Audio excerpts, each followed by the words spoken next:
Assalamualaikum warahmatullahi wabarakatuh. Waalaikumsalam warahmatullahi wabarakatuh. Oke, hari ini kita melakukan virtual event tentang bagaimana tentang cara ngomong asik. Yaitu saya sendiri Sylvia Firmayeska ditemani oleh teman saya Siti Badriatun. Apa kabarnya hari ini Mbak Siti? Alhamdulillah baik, Mbak Sylvia. Oke, Mbak Siti. Ngomong-ngomong, narasumber kita datangnya dari mana nih Mbak Siti? Siapa nih? Dari Universitas Amikom Yogyakarta nih, Mbak Sylvia. Ada Mbak Salsabila. Oke, halo Mbak Salsabil.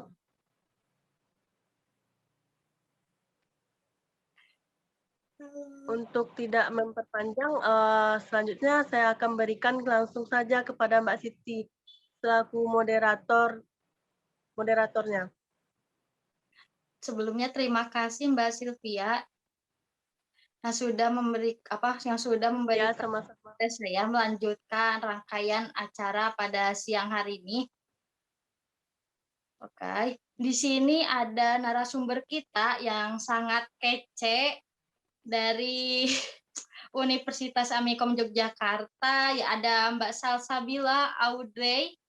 Bagaimana kabarnya Mbak Salsabila? Halo Kak Siti, baik, Alhamdulillah.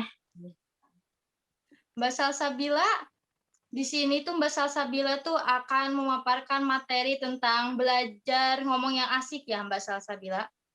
Betul banget. Nih teman-teman yang mau ngomong yang asik, yuk kita dengarkan pemaparan materi Mbak Salsabila di sini.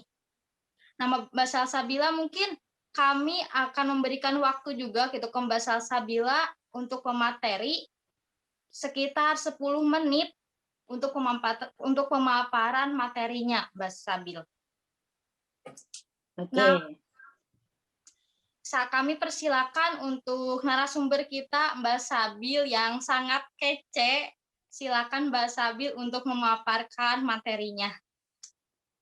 Oke, terima kasih Kak Siti sudah sebagai moderator kita pada kali ini. Terima kasih sudah memperkenalkan sekaligus mempersilahkan saya untuk share materi kita pada hari ini kepada audiens.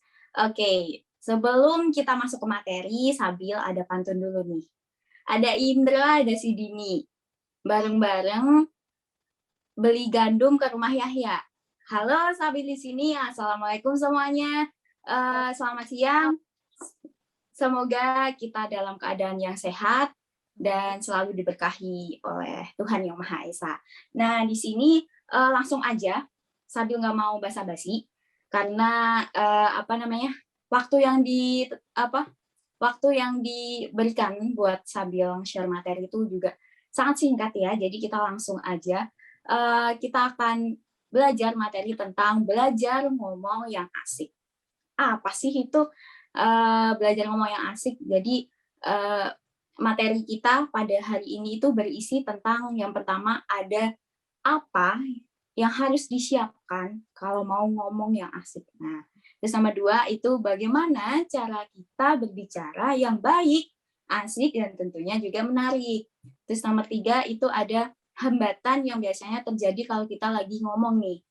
Terus yang terakhir ada struktur dan praktek sederhana dalam berbicara. Langsung aja ya. Iya, Mbak Sabil. Oke, yang pertama ada apa aja sih yang harus disiapkan biar kita itu bisa bicara gitu, yang asik, baik, dan menarik tentunya. Yang pertama adalah tentunya persiapan materi. Apa aja sih isi dari materi? Tentunya ada topik pembahasan yang akan kita share, ya kan? Apa sih yang mau kita share ke audiens gitu? Kita tentunya pasti harus ada dong sesuatu yang harus diomongin, ya kan Mbak Siti ya? Iya, pastilah. Pasti teman-teman juga inginlah ngomong yang asik ya, Mbak ya. Betul banget. Nah, kalau mau ngomong yang asik, kan pasti ada topik pembahasan kan, ya kan? Kalau ngechat doi aja nih, itu juga harus ada topik pembahasan dong, ya kan? Ya. Nah, iya benar banget. Jadi, materi ini tentunya juga nggak sembarangan kita susun. Jadi kita juga harus menyadur dari berbagai sumber yang terpercaya tentunya, atau bisa dari pengalaman kita pribadi yang benar-benar fakta dan sudah terjadi. Jadi nanti kalau audiens tanya nih, itu benar nggak sih materinya, fakta atau enggak sih? Kita ada nih, ada kok sumbernya, ada kok pengalamannya gitu. Dan yang harus diingat lagi, kalau kita nyari materi nih, kita jangan apa ya, 100% itu main kopas-kopas aja gitu dari sumber itu, tapi kita pilih aja keywords-nya itu dan kita kembangkan keywords itu jadi kalimat kita sendiri aja gitu, sesuai dengan ilmu pengetahuan yang sudah kita dapat dari kita membaca sumber-sumber atau dari pengalaman kita. Terus yang kemudian ada persiapan mental. Nah, selain bahan, selain topik, itu juga harus mempersiapkan mental.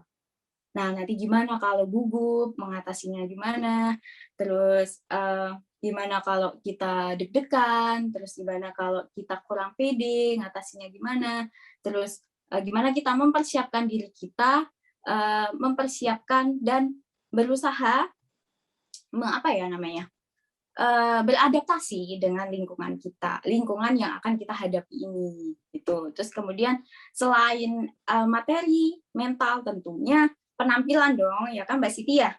Iya, pastilah penampilan akan dilihat orang lain juga kan, Mbak? Iya, bener banget. Dilihat itu, kalau Mbak Siti sendiri milih orang yang rapi atau yang compang-camping nih, kalau misal lagi bicara gitu? Ya pasti dilihatnya tuh orang yang rapi lah, Mbak Sabil, karena kan orang yang rapi itu enak juga gitu Mbak Sabil dipandangnya. Iya kan, bener kan, enak dipandang gitu kan, jadi rapi. Ya, kita harus sesuaikan nih acaranya formal atau informal gitu, pokoknya bebas. Boleh bebas, tapi harus sopan dan rapi ya. Terus yang nomor 4 itu alat atau media yang digunakan. Jadi selain dari ketiga hal tersebut juga alat nih atau media yang digunakan. Jadi misalkan kalau sekarang kan apa ya, trendingnya itu kan baru kegiatan online ya, webinar kayak gitu kan. Berarti kita harus mempersiapkan nih, make sure benar-benar laptop kita memadai. Nggak harus bagus, yang penting bisa memadai. Terus kemudian baterainya juga harus dipastikan apakah nanti cukup atau enggak. Terus kemudian sinyal nih yang penting ya Mbak Siti ya, sinyal nih yang paling benar-benar ganggu ya. Itu terus benar, terus kemudian materi kita, PPT kita, apakah udah benar-benar pas nih. Terus kemudian nanti kalau acara yang offline gitu ya, nanti panggung, podium atau mic, terus atau clip on kita yang kita gunakan gitu juga sudah harus benar-benar pas dan menarik. Nah, terus selain itu dari keempat itu ada juga nih, kalau webinar atau acara-acara online itu tuh kan kita nggak di setting tempat ya, tapi kan kita pakai tempat kita sendiri gitu kan, pakai lingkungan kita sendiri. Nah, kita juga harus make sure lingkungan nih yang ada di belakang-belakang kita nih, itu jangan sampai ada hal yang ganggu. Misal ada orang rumah yang lagi masak, itu kan nggak mungkin dong, ganggu banget kan. Atau ada misal baju-baju tergeletak berantakan gitu aja kan nggak enak kan dipandangnya ya Mbak Siti ya? Iya. Iya, betul banget. Nah, itu benar-benar harus di make sure pemantapan dari mulai mental, terus materi, dan lain sebagainya itu tadi. Terus kemudian, bagaimana sih caranya ngomong yang asik, baik, dan menarik? Nah, yang pertama itu supaya kita bisa berbicara yang baik, itu pasti kita harus menentukan tujuan kita. Jadi berbicara kayak gini itu pasti ada tujuannya ya kan? Entah itu informatif atau hanya sekedar share aja, terus edukatif atau persuasif itu kan, atau mungkin ketiga-tiganya itu kan bisa kita tentukan dulu tujuannya. Jadi nanti audiens juga jelas nih. Oh, misal Sabil nih mau share aja nih, mau informatif aja. Nah, kayak gitu. Nanti kalau udah tujuan itu jelas, pasti audiens juga bakal tertarik tuh. Terus kemudian nomor 2, jangan bertele-tele. Jadi kalau Sabil tuh lebih suka yang to the point aja, tapi kitanya paham. Jadi jangan panjang-panjang, jangan panjang lebar, tapi nggak ada susah gitu buat nyari intinya. Ya kan Mbak Siti ya? Ya, dia mah harus pendek tapi harus ke intinya ya Mbak Sabil ya. Iya, bener banget. Jadi kalau misalkan kalau ngechat doi gitu ya, kan pasti kan maunya kan yang to the point aja gitu kan, nggak usah bertele-tele lah, peka lah intinya gitu. Terus nomor 3 itu atur nada bicara dan bahasa. Jadi untuk berbicara yang baik itu tentunya harus menggunakan bahasa yang baik juga. Boleh bercanda, cuman kan ada batasannya lah, ya kan? Terus nada bicara juga nih, jadi nggak flat gitu aja. Masa ya kita ngomong gini kan, misal nih, aku lagi webinar gini ya, aku ngomongnya datar aja gitu kan, pasti bosen dong. Misal cuma bagaimana caranya ngomong yang baik di depan umum. 1, tentukan tujuan. Itu kan nggak enak kan? Pasti bagaimana caranya agar kita bisa berbicara yang baik di depan umum. Nah, ya gitu. Harus ada penekanan supaya nanti audiens juga bisa dapat poin yang akan kita sampaikan. Nah, gitu. Terus nomor 4 nih, supaya asik, itu juga kita harus membangun interaksi dengan pendengar. Jadi nggak hanya kita yang rocos gitu aja kan, pendengar juga bosen dong, ya kan? Jeleh lah bahasanya. Nah, kita juga harus membangun interaksi nih supaya audiensnya itu juga tertarik nih sama kita. Wah, aku diajak ngomong nih sama pembicaranya gitu. Wah, asik nih ya. Jadi pembicaranya nggak fokus sama dirinya sendiri aja gitu. Terus nomor 5 itu persiapkan kebutuhan logistik atau elemen penunjang ya. Kayak tadi media-medianya itu kayak laptop tadi, terus kemudian ada sinyal, baterai, terus gimana lingkungan kita. Nah, kayak gitu. Kemudian kalau kita lagi webinar atau lagi ya apalah itu presentasi, itu kan pasti kita pakai slide ya, pakai materi. Nah, itu juga harus diperhatikan loh. Jadi slide yang akan kita tunjukkan sama audiens itu juga harus diperhatikan karena itu sangat-sangat mempengaruhi, terutama dari segi desain ya. Dari segi desain itu harus benar-benar diperhatikan, itu harus menarik mata gitu. Jadi fokus audiens itu bisa ke slide materi kita gitu. Jangan pakai desain-desain yang benar-benar aduh kok membosankan gitu kan. Misal ruangannya gelap gitu, desainnya juga gelap. Nah, gitu kan nggak make sense ya. Terus ada pengalaman juga. Itu tuh aku dapat curhatan gitu dari teman-teman aku ya yang kuliah juga gitu. Kan kalau dosen-dosen gitu kan pakai slide ya, pakai slide PPT juga. Tapi kan ada dosen yang sudah berumur atau sudah tua lah bahasanya. Terus ada yang masih muda, itu kan berbagai macam lah slide PPT-nya. Itu tuh pada curhat. Aduh, aku bosen banget nih kalau dapat dosen ini. Kenapa? Karena aku males banget nyatet. Emang kenapa? Karena PPT-nya PPT orang tua katanya gitu. Lah, PPT orang tua tuh gimana? PPT orang tua tuh itu loh yang desainnya ya gitu-gitu aja deh. Pokoknya yang tinggal masukin template yang ada di PPT, pokoknya nggak mau berusaha buat desainnya menarik gitu. Ya, mungkin kan karena mungkin sudah berumur ya, jadi mungkin kurang mengetahui bagaimana Canva, bagaimana nyari template PPT yang benar kan mungkin kurang lah ya, gitu. Terus kemudian tadi sudah ada bagaimana caranya. Nah, sekarang nih ada nih hambatan yang biasanya dialami lah sama orang-orang kalau mau berbicara gitu, terutama di depan umum ya. Yang pertama itu kurang percaya diri atau kurang pede. Dia ragu sama dirinya sendiri, merasa kalau dia itu, aduh aku kayaknya nggak bisa nih kalau harus ngomong gitu kan. Tapi solusinya adalah, gampang aja sih sebenarnya solusinya ya, yaitu make sure bahwa kalian itu percaya dulu sama diri kalian sendiri gitu. Jangan jangan khawatirin hasil lah. Kita semangatin aja prosesnya kayak gini ya. Aku tuh sebenarnya juga nggak percaya diri nih sebenarnya. Cuman ya gimana kan, kita harus melakukan ini, jadi kita udah pede-pede aja. Gimana hasilnya itu sudah ada yang ngatur ya kan. Kita yang penting nikmati aja prosesnya, insya Allah nanti hasilnya juga bakal baik gitu. Terus kemudian nomor 2, ragu akan suara sendiri gitu. Suara banyak yang bilang, aduh suara aku cempreng nih, kayaknya nggak cocok ya jadi penyiar atau bikin konten yang ada suaranya gitu. Terus suara aku ngebas banget atau suara aku melengking atau gimana gitu. Itu kan gimana ya? Kalau menurut aku suara itu selera ya. Jadi bagus atau enggaknya enggak karena dia cempreng atau dia ngebas atau dia enggak bening atau serak-serak itu kan enggak. Banyak juga kok penyiar-penyiar yang suaranya enggak bening itu tuh banyak. Terus kalau penyanyi-penyanyi itu kan suaranya enggak harus bening juga kan.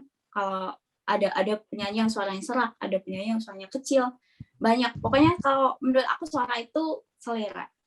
Terus ada juga nih ragu karena dia cedal. Nah, kayak gitu. Aku ini termasuk cedal sebenarnya. Cuman ya bagaimana? Kita juga nggak bisa merubah dong, karena itu sudah anugerah dari Tuhan, ya kan?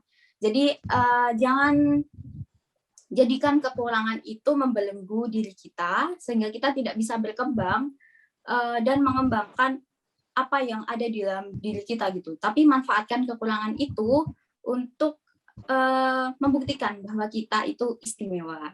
Gitulah intinya. Terus nomor 3 itu bingung memulai topik. Nah, kalau bingung memulai topik ini nih, bisa kalian cari solusinya dengan misal kalian riset nih, apa sih yang lagi tren hari ini, misal kemarin lagi tren apa sih, misal vaksin. Ya udah kalian bahas vaksin. Terus misal atau enggak, kalau kalian nggak mau bahas yang tren, bahaslah yang kalian bisa dan kuasai. Misal aku nih menguasai skincare, jadi aku bahasnya skincare, atau aku menguasainya make up, jadi aku bahasnya make up. Terus ini tentang materi ini aku bisa, ya udah aku bahas tentang ini gitu. Terus nomor 4 itu tidak memiliki alat. Sebenarnya kalau tidak memiliki alat kan sekarang itu udah canggih ya. Maksudnya kalau kita pakai alat pun pakai HP gitu, kamera HP aja udah bisa. Karena kalau nanti masalah mengedit tuh udah banyak aplikasi yang benar-benar mendukung ya. Jadi bikin kita itu bikin hasil dari video kita itu lebih bagus gitu. Terus yang slide terakhir yang menjadi perjumpaan terakhir kita hari ini itu ada materi struktur atau guideline. Guideline itu adalah pedoman kita kalau ngomong. Yang pertama itu ada pembukaan. Pembukaan itu isinya ada salam pembuka, terus ada sapaan kepada audiens, dan juga perkenalan. Nah, pembukaan ini cuman sekitar 20% aja dari keseluruhan. Jangan isinya pembukaan terus dong. Nggak mungkin kita satu konten pembukaan terus, nggak ada isinya. Nah, terus salam pembukaan ini, pembukaan ini itu nanti ada salam pembuka yang Assalamualaikum warahmatullahi wabarakatuh. Bisa pakai salam pembuka pantun ya, aku tadi bisa pakai atraktif opening, itu bisa. Misal kalian halo guys atau gimana ya, pokoknya gitu deh. Pokoknya terus nomor 2 itu menyapa. Jadi kita udah buka, kita jangan lupa menyapa juga ya kan. Kita kalau bertamu, kita kalau ketemu orang kan juga harus menyapa. Nah, kayak gitu. Terus kemudian ada memperkenalkan diri kita. Terus kemudian ada isi. Isi itu berisi ya topik yang dibahas ya kan. Nah, isi ini adalah menjadi bagian paling panjang yang ada di sebuah konteks berbicara ini. Jadi isi itu ada 60% dari keseluruhan. Terus kemudian yang terakhir ada penutup. Nah, penutup ini hanya 20% juga nih, sama kayak pembukaan.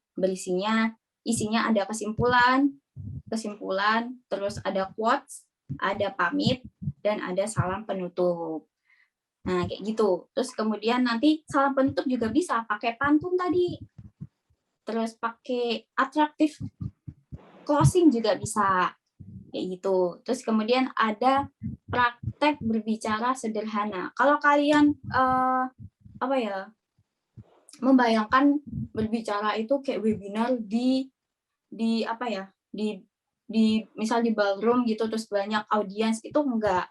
Berbicara itu bisa dimulai dari hal yang sederhana. Kalau kalian yang sebagai pemula nih, kalau mau belajar ngomong, kalian bisa nih ngomong di depan cermin. Dulu aku waktu mau lomba pidato tuh, itu pasti aku latihan dulu di depan cermin. Gimana nih gestur kita, ya kan? Terus gimana kalau kita ngomong tuh makanya gimana sih? Gitu. Nah, itu bisa kita latihan dulu ngomong di depan cermin itu merupakan hal yang sangat sederhana dan bisa kita lakukan. Terus nomor 2 itu belajar bikin podcast. Nah, belajar bikin podcast ini kalau kalian susah untuk ngomong sama orang lain, coba bikin podcast dulu sama misal teman curhat kita lah. Terus teman-teman yang biasanya kita bisa lancar kalau ngomong gitu. Kalau kalian susah buat buka obrolan dengan orang lain atau orang asing. Terus nomor 3 nih juga sering banget dipraktekin sama anak-anak muda zaman sekarang, yaitu live Instagram tuh bisa banget tuh. Kalian di live tuh ngomongin kayak hal apa gitu kan, bisa sambil ngomong sambil praktek lah, sambil belajar gimana caranya ngomong gitu. Terus yang terakhir ada belajar ngonten monolog. Nah, belajar ngonten monolog ini kalian menceritakan suatu hal nanti kayak siapa ya? Kayak Nancy Judge, YouTuber konten kreator Nancy Judge, terus kemudian Nadia Omara, kayak gitu kan. Mereka konten monolog ya, membahas suatu hal yang peristiwa yang sedang terjadi, seperti itu. Nah, sudah selesai guys ya. Ternyata cuma 10 menit karena terima kasih sudah mendengarkan materi yang saya sampaikan di kesempatan kita kali ini. Ini ada sedikit quotes nih dari Sabil.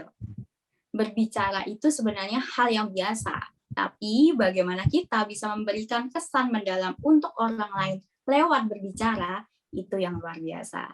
Terima kasih. Sekali lagi Sabil mengucapkan sangat-sangat beribu-ribu terima kasih karena sudah mau mendengarkan materi yang Sabil sampaikan. Sekali lagi Sabil ada pantun nih. Ada Ian, ada si Asih. Lagi bareng-bareng makan ketupat. Cukup sekian dan terima kasih. Semoga bermanfaat. Wassalamualaikum warahmatullahi wabarakatuh. Saya kembalikan ke Mbak Moderator, Mbak Siti. Waalaikumsalam warahmatullahi wabarakatuh. Oke, tadi kan Mbak Sabil sudah memaparkan materi tentang belajar ngomong yang asik. Nah, peserta di sini atau audiens di sini mungkin ada yang ingin ditanyakan kepada Mbak Sabil tentang belajar ngomong yang asik bagaimana? Atau mungkin ada pertanyaan unek-unek gitu dari teman-teman di sini. Bisa raise hand atau di call Zoom. Mangga teman-teman, dipersilahkan. Oke Mbak Sabil, saya mau bertanya juga nih Mbak Sabil nih. Oke, boleh, moderator. Kan tadi kata Mbak Sabil tuh, kita tuh bikin presentasi gitu ya, supaya menarik juga untuk audiens, terus bagaimana kita ngobrol juga gitu, yang menarik kepada audiens, tapi tujuan dan presentasi yang menarik tuh tetap aja si audiens tuh kadang tidak mendengarkan, kayak cuek gitu, Mbak Sabil. Nah, itu tuh bagaimana cara mengatasi si audiens itu agar berdiskusi bareng dalam presentasi tersebut. Bagaimana Mbak Sabil? Terima kasih. Oke, sama-sama. Terima kasih juga. Jadi ini ya, gimana caranya supaya kita nggak dikacangin lah gitu kan, Mbak Siti ya? Bener ya? Ya, itulah. Nah, kalau ini juga caranya beda-beda sih sebenarnya ya. Tapi kalau aku biasanya kita kasih ice breaking. Ice breaking tuh jadi kayak sejenis kayak ya biar istilahnya ngolat gitulah ya. Supaya kita seger kembali gitu. Supaya nanti antusias para audiens ini bisa benar-benar fokus lagi ke kita gitu, biar kita nggak dikacangin juga. Biasanya juga aku kasih game kalau lagi virtual gini ya game virtual, terus kalau semisal nanti nggak virtual ya game-game yang nggak virtual kayak gitu. Terus nanti biasanya kalau semisal 2 itu nggak kayak maksudnya masih ada ya kacang-kacang dikit gitu, biasanya nanti aku kasih ini nih Mbak, sedikit video gitu ya, terus kemudian nanti aku tunjuk anaknya, terus misal nanti Sylvia, misal apa sih yang kamu dapat dari video itu gitu. Kalau semisal audiens itu belum terbangun, mau nggak mau kita nih yang gerak bangunin mereka.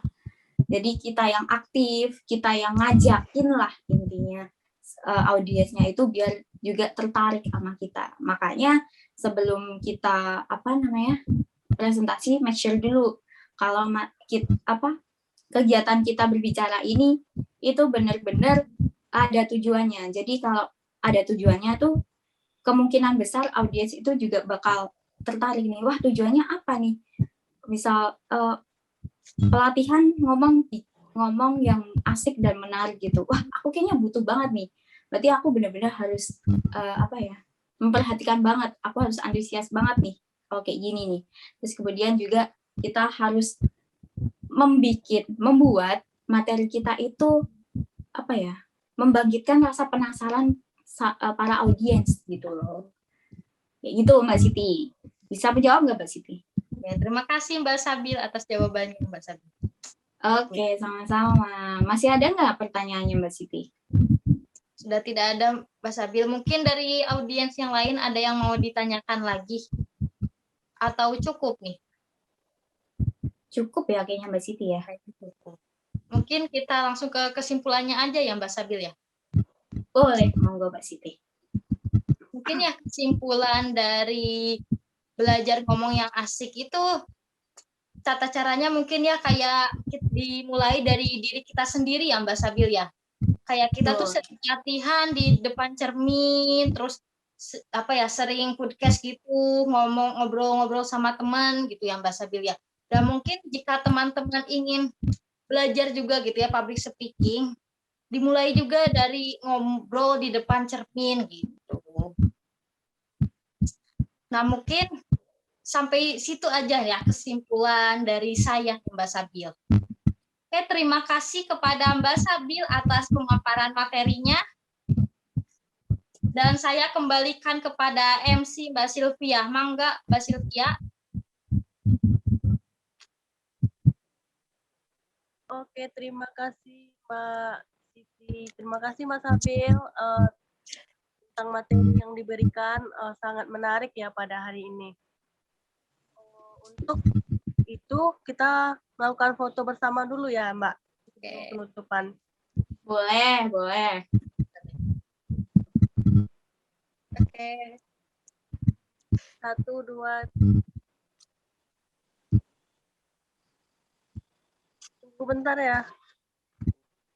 Ulang lagi. 1, 2, 3.